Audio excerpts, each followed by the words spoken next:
স্কুলে কোচিং করে, সকালে বারটার খাই গেছে কোচিং করবার লাই, তারপরে কোচিং করছি, ক্লাস শুরু হয়েছে।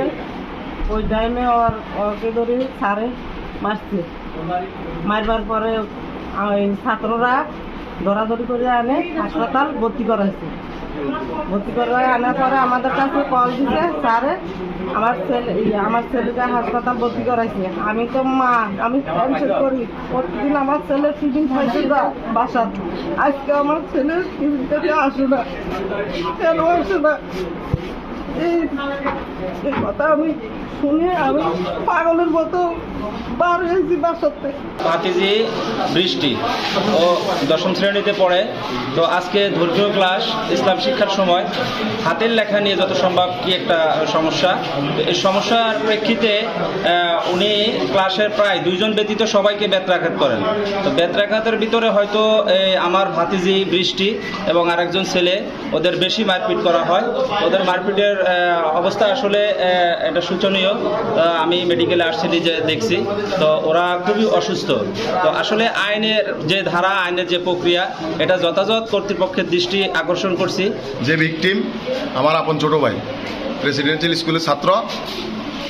এই যে স্যার তার সাথে এই অমানবিক আচরণ করছে, তাকে মারছে।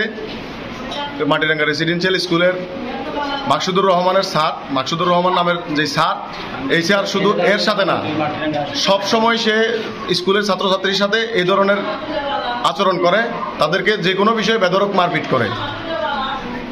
যার পরিপ্রেক্ষিতে আজকে আমার ভাইকে বেধড়ক মারপিট করছে, পাশাপাশি আরও একটা স্কুল ছাত্রীকেও মারছে। 2 জনই হাসপাতালে ভর্তি। তারা খুবই, তাদের মারাত্মক অবস্থা। আমার ভাই কথা বলতে পারে না, হাতে লিখে তার ভাষা প্রকাশ করছে। মাকসুদুর রহমান স্যার তার সাথে যে আচরণ করছে, এই আচরণগুলো সে ভাষায় বলতে পারে নাই, বিধা হাতে লিখে ভাষায় প্রকাশ করছে।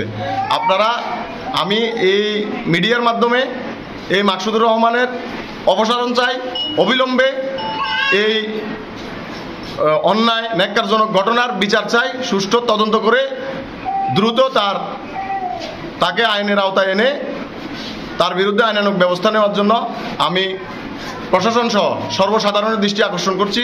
অতি দ্রুত তাকে রেসিডেন্সিয়াল স্কুল থেকে অপসারণ করুন। আমার ভাতিজি বৃষ্টি রেসিডেন্সিয়াল মাটিরাঙ্গা রেসিডেন্সিয়াল স্কুলের 10ম শ্রেণীতে এখন আগে পরীক্ষার্থী।